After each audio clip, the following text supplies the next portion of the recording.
If you have a flight coming up, wouldn't it be great to see the weather forecast for your destination, the baggage rules for your ticket, and maybe even information about the aircraft and access to expense tracking all in one place? App in the Air makes this easy for you. Just upload your flight information and get access to tons of tracking features with the free version of the app and even more with App in the Air Pro. Check out App in the Air and get 20% off of your next flight when you book directly through the app using the code Geobreeze at checkout. Thank you to App in the Air for partnering with this episode of the Geobreeze Travel Podcast.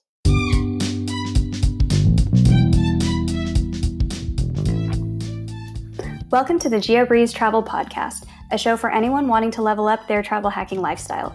I'm your host, Julia Menez. I'm a travel hacker, coach, speaker, Filipino-American ENTJ who loves solid travel gear and using shortcuts on spreadsheets. On this show, I'm on a mission to bring you travel hackers from all walks of life to help you level up your travel hacking game. We dive into credit cards, miles, points, strategy, mindset, and the secrets behind how to travel the world for next to no cost. So let's get hacking. I've definitely had some okay experiences in business, and I won't really get into that. But first, you are treated like royalty. And I think maybe fast forwarding a little bit, I finally understood the reason why people fly first class if they can afford it. And it was from San Francisco to Dubai.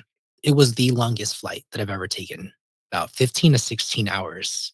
And when I got into Dubai airport, I was refreshed, I was fed, and I was showered. And I was like, I literally feel like $1,000,000 compared to other people who have been sitting in economy, and airplanes get hot, right? And you get very poor sleep if you're not a light sleeper. And to be able to say, I could go on with my day and take on the world, like if you're working a very high level job or a lot of strain is required of you the minute you get to Dubai, like that's what you need to fly to be able to perform. Fortunately for us, we're just going to go be tourists for a day. But to have that feeling is like, oh my gosh, I think I get it. Hey there, points people. You just heard a clip from Eidref Laxa from What's Good Dough. Eidref is a points and pizza enthusiast. When it comes to using points, his philosophy is simple. 90% of his travel is to eat amazing food across the US using the Southwest Companion Pass, and the other 10% is used to fly premium cabins, preferably first class. In this episode, Eidref compares his experiences flying Emirates first class and Etihad first class. Everything from the lounge experience to the onboard service to the actual hard product seat on the plane. If you are looking for a premium credit card, but with a fee below $500, check out the Capital One Venture X, which includes lounge access, top-tier rental car status, and many other luxury perks. Remember, when you go for your next card, always use a friend or creator's referral links. Please don't apply directly through Google. If you're interested in supporting this show when you apply for your next card, check out geobreezetravel.com/cards. And we have a link to the Capital One Venture X for you in the show notes as well. And now, on with the show. Hey, Eidref, welcome to the Geobreeze Travel Podcast. Hey, Julia, pleasure to be here. I'm so excited to have you here. We are going to talk about everybody's bucket list airline products. We're going to talk about first class Emirates versus Etihad and which one's better, which one's more affordable, and which ones people should set their sights on first, even though I think everybody should eventually fly both of them, and I have flown neither. So both of them are on my bucket list, and I'm excited to hear more about those today. Before we jump into all of that, tell us a little bit about yourself, your background, and how did you get into the game of points and miles? Well, I think like everyone who listens to your show, I'm just a travel lover. I started with the points and miles community, really just researching the points guy back in, I want to say 2012, but I guess to go back a little bit, I got my first credit card after college when my girlfriend at the time, who's now my wife, wanted to go to Harry Potter World. And it was in Florida. It was across the country from me. And I was a broke postgraduate student. And so I was like, how do I do this? And I remembered seeing a mailer from US Bank, Flex Perks, I think was the program. And it said, get $400 off your airline tickets. And I was intrigued. Fortunately, I had good credit. I had some good money practices.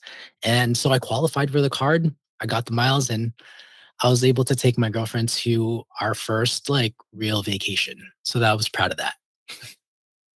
Awesome. What were the next steps after that? After you were like, oh my God, it actually works. I can get some travel without paying full price for it. How did you dive in after that? Was it still one step at a time or, oh my God, we got to get 11 cards? I took it slow just because I knew that my spending was limited and capped at the time. I didn't make a lot of income, but I made enough to where I could probably take on one credit card at a time.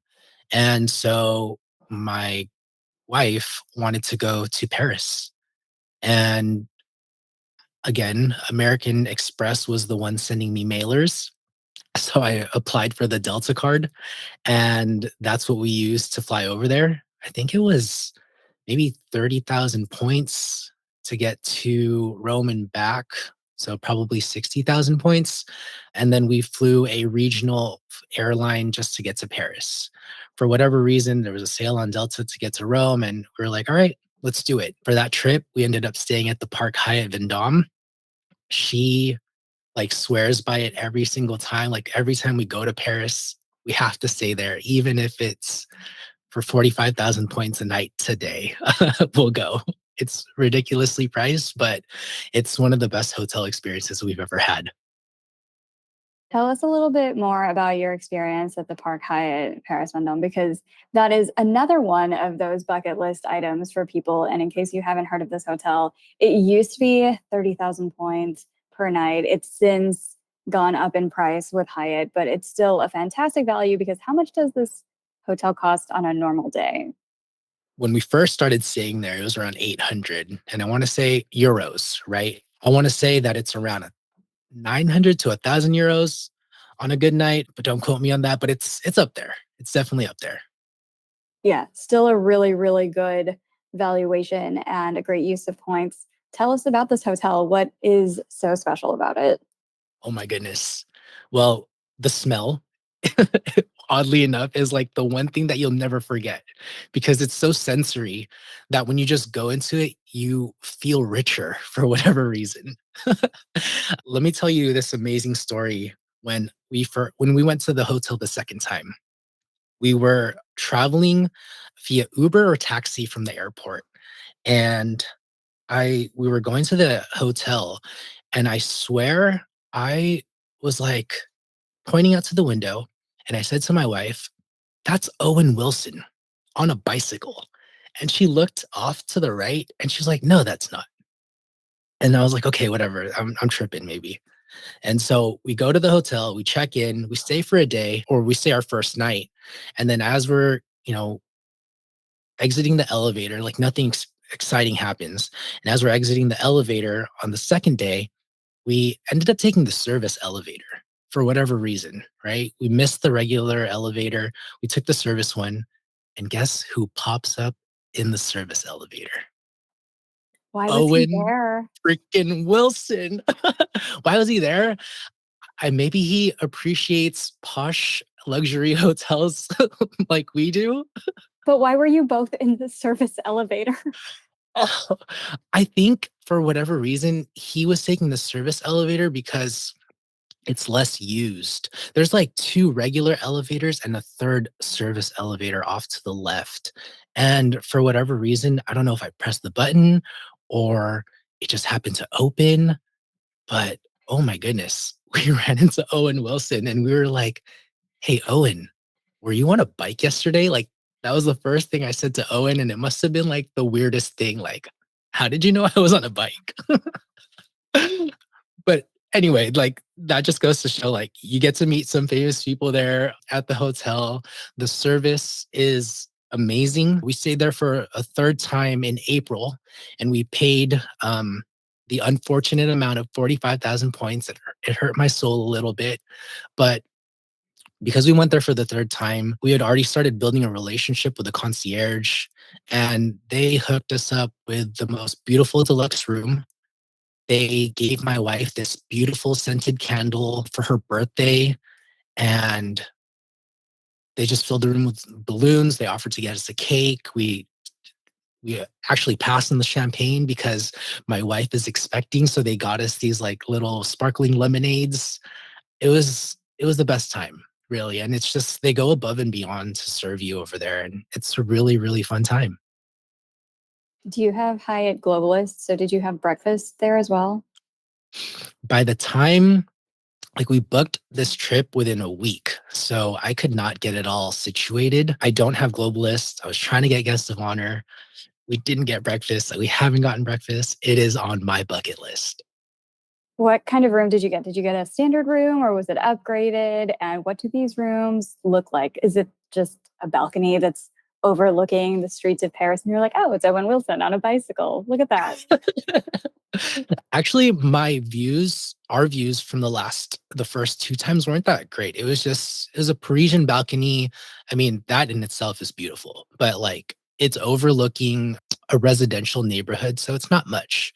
But this time around, we were put in a deluxe room, and it looked like we were in a room at the top floor with slanted ceilings. So at first, it didn't look too special. It was definitely bigger than the other rooms that we've gotten.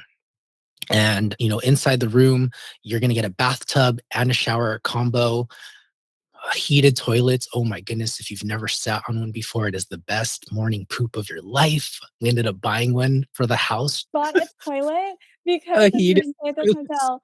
Oh my God, Yes. that is a new level of Uh, influencing. What month did you go? Was it like a cold winter day too, where you were like, oh my God, this is amazing? we've gone mainly in around February and April. So yeah, it was a bit cold. um, And yeah, just going back to the view, let me tell you this last time we went, when we got the deluxe room, you could actually go onto the balcony and like there was this little ladder that you could take up. And I don't think you're supposed to go on there.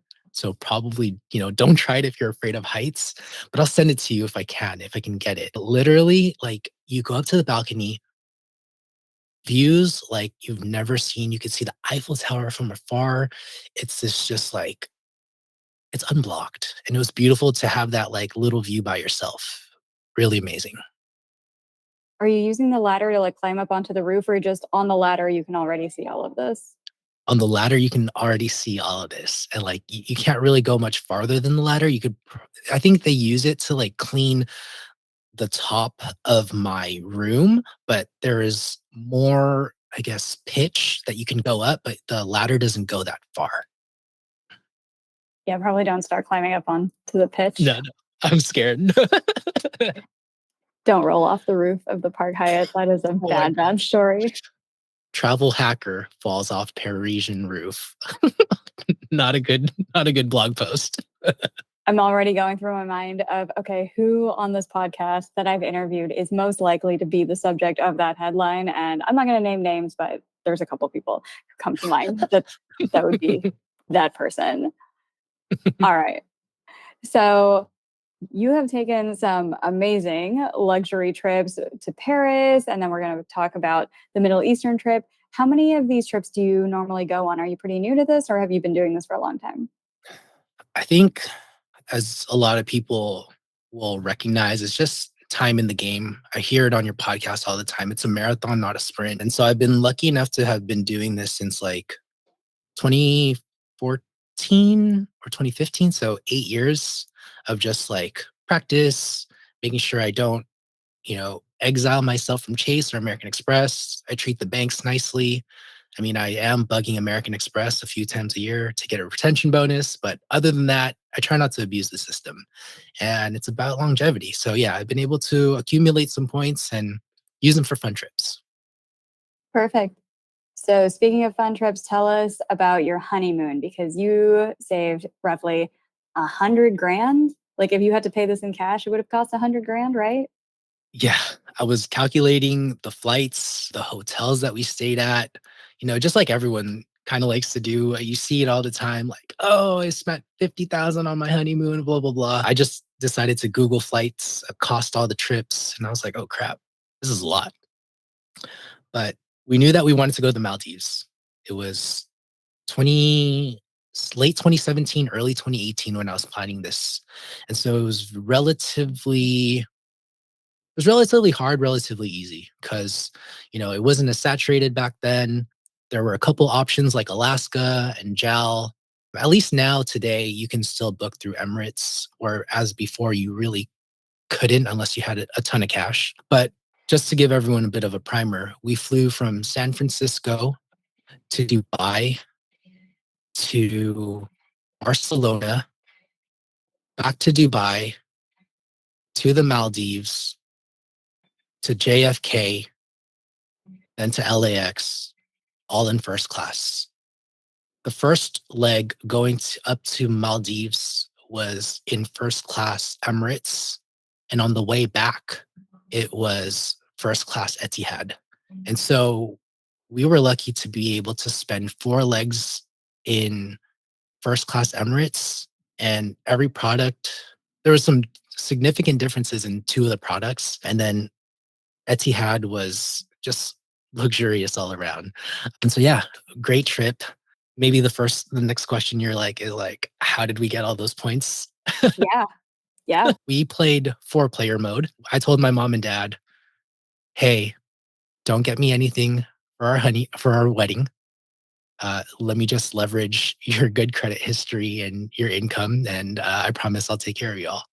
And so we applied for a bunch of Starwood preferred guest credit cards, and I manufactured spend like maybe close to 30, 40 grand. For how And long? it took me about 6, 7 months. I was going to Lucky's a lot. And back then, if anyone doesn't know, it was a supermarket that allowed gift cards. I was buying them from Gift Card Mall. I was buying them from another mall, Simon Mall. Back then, they didn't even have the $1,000 gift cards. So it was 500. I was doing Office Depot on occasion. I was having my brother help me cash them out. But Office Depot, it was very hard because $200 swipes at a time was ridiculous. And so, yeah, I was able to accumulate all of that through SPG. And then we ended up transferring to JAL, Japan Airlines. And from there, that's where we were able to do this crazy booking because they go based off of mileage. And so I did all the calculations and I thought to myself, whoa, we could really go far in Emirates and it wouldn't cost that much more. Like it goes by tiers. So like just a few extra miles would unlock this new tier for us that would allow us to go further. And that's why we went from first class to Barcelona back to Dubai to go to Malay. And then for Etihad, flying first class there, that was cake compared to Emirates. It was just American Airlines miles. And we were able to book that fairly easily. And we even got to tag on an American Airlines flagship first from New York to LA. So that was cool. How many points did each of these legs cost? Mm. I want to say the Emirates one was 155,000 JAL per person. And the Etihad was around 80 to 100K each way, just one way, give or take. I can't remember the exact details, but it was close to that.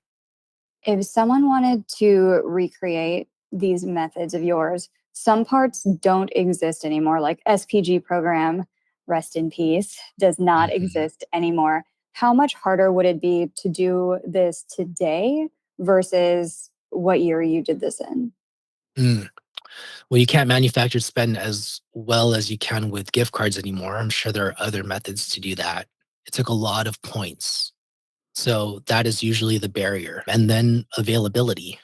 Fortunately, from what I've seen, Emirates has decent availability for premium cabins, but to do that back and forth from Dubai to Barcelona seems like a waste of a leg. Like figure out where you want to go. If you just want to ride, a top tier airline, figure out the minimum that you need just to get there. And I think Emirates is a good program. Alaska seems very high today. They've since devalued their Emirates partnership, I think just so that Emirates can stand out. And then American Airlines for Etihad, I'm not too sure. I'm not too sure what the costs are, but I would love to fly both airlines again. And so I'll be looking into that. Cool. Yeah, I know whenever the words manufacturer spend come up on this podcast, people are like, that's it. That's what I got to do. I need to like churn through gift cards. I'm like, this was years ago, guys. Sorry. Bluebird's dead. Redbird's dead. The birds are all dead. So Bye bye, birdie. bye bye, birdie. So yeah, people got a lot of really cool redemptions back in the day. It is harder now, but also I think information is easier to come by now. So it might not be as quick of a hack for the few people who figure it out, but I think more people are able to get there eventually with these first class flights. Hey there. Some of the redemptions we talk about on this show sound incredible and aspirational. And I know Instagram can make it seem like points influencers are earning points effortlessly and endlessly. But the reality is that most people don't really have that much money to spend and don't want to open up that many credit cards. And I don't think the correct answer should be for me or any other influencer to just keep shilling out more cards while saying that sign up bonuses are the end all be all. Am I wrong? On this show, we've discussed so many different ways to earn points while still staying within your budget. I'm actually putting together a series of tutorials with step-by-step guides for how to easily earn more points without opening 20 cards. If you're interested in getting early access and don't want to miss out on these strategies, check out geobreezetravel.com/waitlist, which I have linked for you in the show notes. In the meantime, we also offer some next level tips and tricks in the monthly masterclasses within the Patreon, and you can find a link to that in the show notes as well. This week's Patreon shout out goes out to Alana. Thank you so much for being a part of the Geobreeze Travel Patreon community. So, to kind of entice people to put in the work to get all of these cool luxury trips, tell us a little bit about the experience in Emirates first class and then Etihad first class, and what can you kind of expect? If you're flying from San Francisco, is there a special Emirates lounge that you get to go into for first class, and what's it like? Oh, yeah. That was, I think, our first like lounge experience that was outside of a priority pass or airline lounge that wasn't a part of a credit card perk. And fortunately, the San Francisco airport and I think a few other airports have a dedicated lounge just for Emirates. And while it's not as big or grandiose as the ones in other countries, specifically in the DXB airport, it's still pretty nice. There's a huge spread levels to it, really, all you can drink, and the furniture is quite nice and it smells good too. Not like Park Hyatt good, but it definitely doesn't. I've been to some priority pass um, lounges and I'm like, okay, yeah, they need to clean this place up a bit. But yeah, the DXB lounge, the Emirates lounge, excuse me, at San Francisco is pretty clean. So, when you flew to Dubai, you had a layover there for just a day? Yeah, we had a layover there for a day and we stayed at Almaha. We had a few thousand SPG points available. And actually, that was the time Marriott had just had the partnership. That's how we were able to transfer the miles to JAL, Japan Airlines. But we had a few thousand points left. And that was the time too when Marriott was devaluing all the properties. So we got Almaha at a really, really, really good deal. I want to say it was 60,000 Marriott points before it jumped to 80. And now I believe it's around 100 ish. But we were upgraded to the presidential suite when we were there. And How? oh, sorry. How did this happen? How did this happen? Well, I think a lot of your listeners know how. It's using some sort of outreach technique, like the letter that you have on your website. It works, y'all. It works. These types of things do work, especially if you're on your honeymoon, especially if you have a little bit of status. We had platinum status at the time. And you know what, too? I think I'm not saying this like you have to be Filipino, but the person who was working at the front desk was Filipina. And I swear she just gave us the biggest smile. And when we were checking out, the manager reached out to us. Sorry, when we were going into our room and being walked there, the manager, who wasn't Filipino, said, "Thank you for your ambassador status." And I just like nodded and said, "You're welcome." And then I looked at my wife, who has no idea what that word means. And I was like, "Babe, do you know what ambassador means? Like, that's the top tier.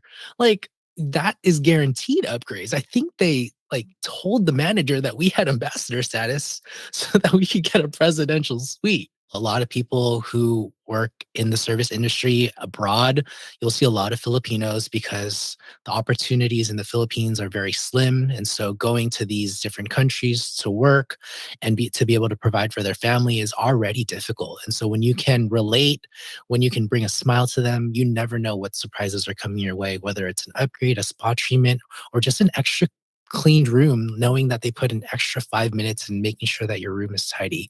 That goes a long way. So just it's about respect. Yeah, for sure. And tip your housekeepers, y'all. All of the housekeeping staff, just leave like $5 or $10 or $20 a day when you stay at hotels, especially if you got upgraded to a suite anyway. Those things take a long time to clean. So Oh yeah, tip it the goes a long housekeeping way. staff. Yeah. So this was just one day that you were in Dubai, got upgraded to this magical presidential suite at the Al Maha, went back to the airport. How does the airport lounge in Dubai, like the flagship Oh lounge, my gosh. compare to San Francisco, which was already very nice? It was already very nice, but this, like the San Francisco lounge, is like one little corner on the first floor of the flagship lounge in Dubai. I'm keep mixing up the countries, but this lounge is ridiculous. I don't think I've ever seen anything this big. I think Lufthansa has a pretty big lounge. Etihad's lounge is tiny in comparison, but this lounge is like 2 or 3 levels, if I recall correctly. And there are just food stations on food stations on food stations on food stations. I hope I emphasize that enough because it's literally overwhelming. We actually, because we had so many legs on the trip, we actually stayed there overnight because they have sleeper lounges. Yeah, there, and you can also sign up for a free 10 to 15-minute massage while we were there. I don't know if that was the case today, but yeah, just so many perks, so much breathing room, and it's oddly empty. Like, I guess there aren't too many people flying first class, but it's just kind of weird that they have so many amenities for so few people. And it's possible that we went during a slow time, but like literally, I mean, this was pre-pandemic. Like, it's not like travel was slow. So I don't know. I think it was just here, have the best and have a lot of space. And that's what first class feels like. And then you flew Emirates again to the Maldives, right? Right. We did. Yes. And that, I'm glad you bring that up because that was a first class product that was the same in a way where we were still in the front of the cabin. It was still gold, but it was clearly older. And so, just a fair warning for folks, like, not all first class experiences are the same, not all planes are the same. Even though you still have a suite, it was definitely more compact. The service was definitely less spectacular than some of our other routes, I would say. But at the end of the day, you're still flying first class and still enjoyable. Perfect. So tell us about Etihad on the way back. So let's start in the Maldives. You're flying Maldives to Abu Dhabi on Etihad, then back to California. Is that the route? We actually flew from Etihad, Abu Dhabi to New York to LA, and then we took LA to San Jose, just a little regional flight. Yeah. Cool. So tell us about that experience in the Maldives. Do you have some kind of first class lounge to fly into Abu Dhabi? Yeah. So it was weird. Like there was just it was a shared lounge, if I recall correctly. And I don't know, the airport workers were just treating us like crap, but the line was ridiculously long. And I'm just so thankful that we had a premium leg because at the end of the day, you would have waited in this long line with workers who hated being there. And we were dressed in like island clothes and we're brown people. And like we go up to the premium class lounge. I mean, sorry, premium class line. And they're like, economy's this way. And I was like, sorry, bro, No. business. And then they're like, business, literally business, like shocked to see my flight. And I was like so pissed. So that's my one like little tangent. But we actually flew business from Maldives to Abu Dhabi because our plane got changed last minute. Unfortunately, I think there were there were some issues with the plane, but we were supposed to fly first class from Maldives to Abu Dhabi, but it's okay. We've ended up flying first class where it mattered from Abu Dhabi to New York. But before that, got to experience the Abu Dhabi first class Etihad lounge for about 24 hours. Our plane got delayed massively, and we were there for so long. Tell us about this lounge. Is it like magical where you're like, I love being in here for 24 hours? Or was it I need to leave this lounge? It has been 24 hours Oh my experience. goodness. So we actually stayed in Abu Dhabi for about 32 hours. We stayed in the lounge for about 24 and we upgraded to the private room. I think it was about 100 to $200. And it was totally worth it because we were staying there overnight. This private room is like dead in the center of the lounge. And you have this whole space to yourself. They even gave us the pajamas and we stayed there. And they bring you anything you wanted. Outside of the private room, again, massages, complimentary. You can get a complimentary service, the different things. There is this like theater, and then there is a cigar room and some food options and a restaurant. Very, very small though. I want to say it was like the size of the San Francisco Emirates lounge, but very luxurious. It had an upscale feel to it compared to the Emirates lounge. If I'm not mistaken, though, I think they changed the lounge for Etihad, but don't quote me on that. But it was really nice when we went. And then I mentioned, we stayed in Abu Dhabi for 32 hours. We were delayed even further. And so Etihad finally was like, all right, we're going to book you a hotel in the city. And so they booked us a hotel in the city. And yeah, we just got to, but we were so tired that we didn't even get to explore. But yeah, that was our long layover story in Abu Dhabi. That is a lot of time to be in a lounge. But eventually, when you flew Etihad back to the States, was this the Etihad apartment that you got to fly in? Yes, it was the apartment, not the Sam Chui, I don't know what it's called, but the baller status, but like, the second baller status, like the apartments, you get your closing door, you still have access to the showers. I would say this apartment was definitely, I would say it's way more spacious than Emirates. It's hard to pick which one's better than the other, but this one just had a lot of space. I remember the seats to be extremely comfortable because you could just spread out. And it had a pseudo double bed. Like it wasn't a double bed like Singapore where you could be, elbow to elbow, or Q suites where you could be elbow to elbow, but it was definitely comfier than Q Suites. Not as comfy as Singapore First, but this one had like a little partition, but it wasn't very tall, but you definitely couldn't snuggle together. And yeah, it just felt good to be able to like literally like walk around your room. Like you could do that in the Etihad apartments.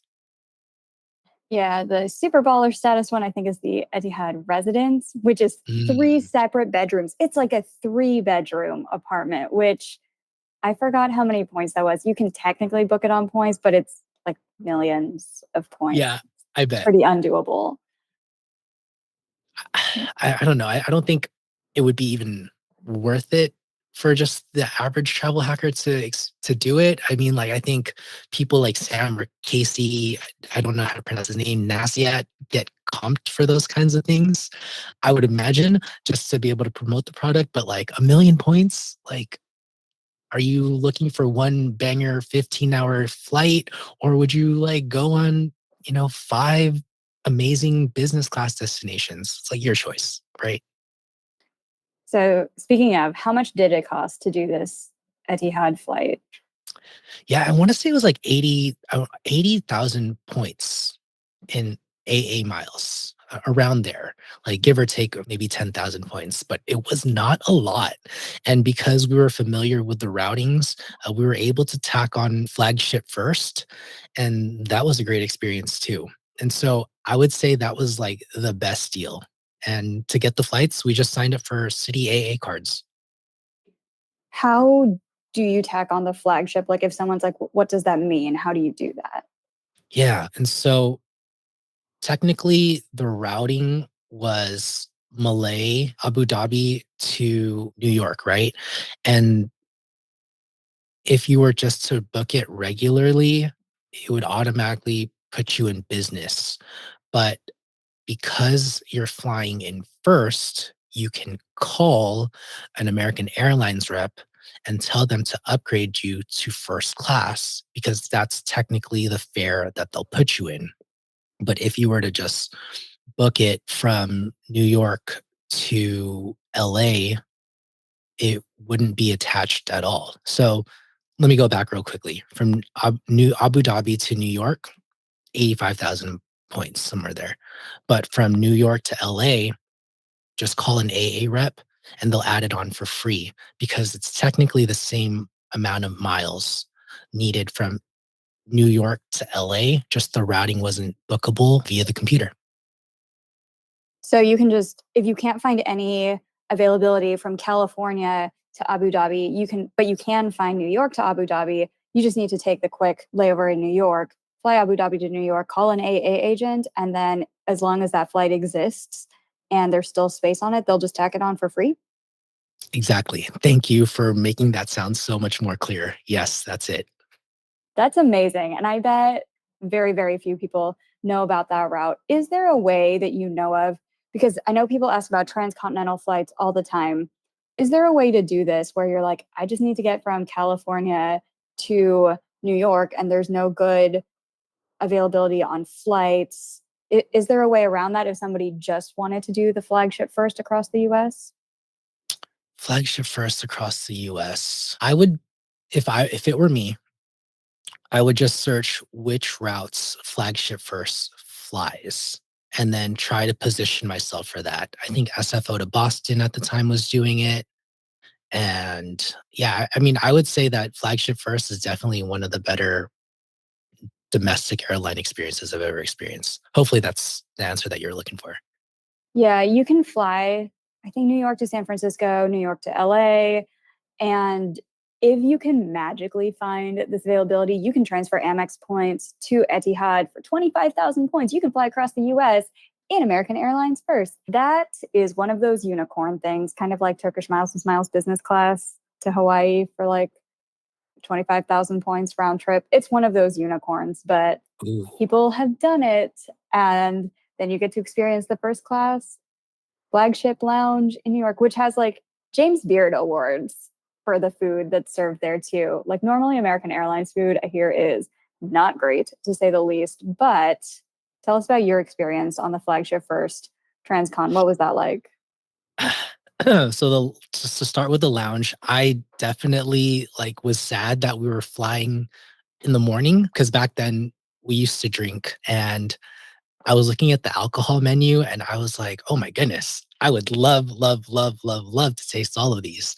But alcohol wasn't served till after 9, which I think is a smart move for them. But the food was amazing. The lounge itself was big, and there's a separate restaurant that Flagship First can access, and you can order on a menu. And I always appreciate that because, like, for the most part, your food is cooked fresh to order versus just kind of like sitting at a buffet. Nothing wrong with buffet food. There's definitely a time and a place for it. But if you can get a hot, fresh meal cooked the way you like, that's my preference. The lounge itself was huge, very well lit. Like it didn't feel like it was like super early in the morning. I felt awake. And then boarding onto the plane really was a nice experience. You had pods. It was kind of like an international business class flight where you had your own pod that was very private. The food selection was actually quite nice. They had pressed juicery, which for anyone listening doesn't know is like bougie juice. And we got to drink that for the first time. I was like, I'd never pay for this. And I think it was only in New York at the time. And I was like, I would never go to New York just to get this. So, hey, pinkies up, let's drink. Um, It's like the, $9 for a juice. It's way yeah. more than juice should cost. But it was good. Oh my goodness, was it good? So after having sampled that, I may try it another time just to maybe relive that experience. Um, Going back to the food, I don't remember eating too much because we had filled ourselves up at the lounge. And so we kind of skipped on that. It was so early in the morning. We can only eat so much in the morning. And so what was really nice is that we just got to sleep and in peace too. And I had a cup of coffee when I woke up and I felt refreshed. And I feel like that's the most important part is when you fly these premium class cabins, you wake up and you're like, wow, I feel good. Good. So, the ultimate question, which one was better, Emirates or Etihad, if somebody only had enough points that they could only pick one? Are you really going to make me choose? The title of the episode is Emirates versus Etihad. I would honestly, premise this answer by saying definitely try both. You're not going to regret it. But the Emirates shower is unlike any other. The bathroom smells so good, going back to smell, but it's so huge. And we didn't even get to talk about this. But like, when you go into an airplane bathroom, whether it's economy or even some business class flights, you are so cramped. And I am 5'5" and I don't have a very long arm span, but I do not like going to the bathroom. I'll make sure to empty out as much as I can before boarding. But when you're at an Emirates bathroom, like you can even lay on the floor because you know it's clean. Because after every use, and this is for Etihad too, after every use, an attendant will come clean the bathroom. But again, unparalleled space. You can like work out inside the Emirates bathroom. And then the shower is huge. You have amazing like water pressure, some heat. It's limited in time, but it's just enough to get clean and it feels really good. And so I would choose Emirates solely on the fact that it had some nostalgia because it was our very first premium cabin internationally. And it was amazing service, but really the cherry on top was the bathroom. I feel like everyone who's really into this bathroom is a guy because they limit you to like 5 minutes or so in the shower. And for most girls, it's like not enough time to rinse out your hair. But I hear that the shower is really nice. I'd probably just put my hair in a bun and be like, we're not washing the hair. It's just like to wash my face and body, and then we can go. You'll still feel fresh, Julia. Like you'll still feel fresh. Perfect. Well, this was a ton of amazing information. So, if you had to sum up all of your points and miles knowledge into one quote card for Instagram, what would it be? I would definitely say, for everyone out there, take it slow, build it up, and don't abuse the system. Like banks know about us. Like don't make them hate us even more. But really use the fact that they want us to use their product to their advantage and go out there and take some amazing, beautiful trips and live life in luxury, even if it's once a year or once every 2 years or once every 5 years. This hobby is so worth it just to be able to do that. Perfect. And speaking of great tips as well, can you give recommendations for a couple of other pages that people on the internet should go follow? Mm. Well, when you say pages, I think most people on your podcasts will definitely say like Instagram pages. Unfortunately, I limit my Instagram content to pizza nowadays just because I don't like to split my focus, truthfully. But I will say that some people that I rely on the daily or the weekly nowadays is Doctor of Credit. It's my absolute go-to resource and Lucky from 1 Mile at a Time. I feel like they're great writers, they have great information, and Lucky fits my travel style and Chuck or Charles fits my craving for information. So those are the two resources pages that I like to promote. Awesome. And where can we find you on the internet? Mm.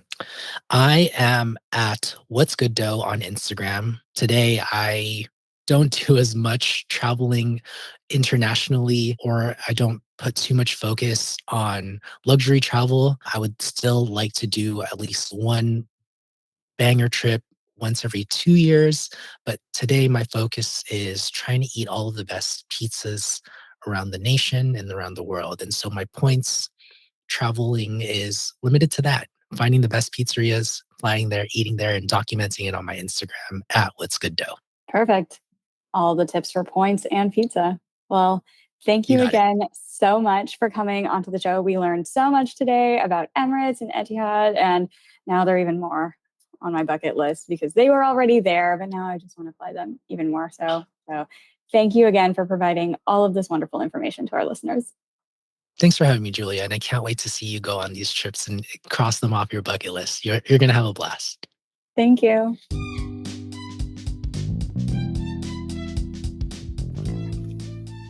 Thank you so much for listening to today's episode of the Geobreeze Travel Podcast. If any of the cards mentioned in today's episode piqued your interest, please check out the links in the show notes for more information on any of the cards. Also, if you apply for a card using the links on that page, I may receive a commission too, so please and thank you. P.S. I hear the links work better in Internet Explorer or Safari, and sometimes the credit card applications tend to glitch out in Chrome. Additionally, it would mean the world to me if you could subscribe to this podcast, leave a 5-star review, and share it with a friend. And if you would like to make even more travel hacking friends, please sign up for the Patreon to access our monthly masterclass hangouts. We dive deep into a particular points program each month, and you'll get to ask all of your travel hacking questions and enjoy being around other people who enjoy points and miles just as much as you and I do. If you would like an invite to the next one, head over to geobreezetravel.com/hangouts to sign up to be on the invite list. Take care and happy travels!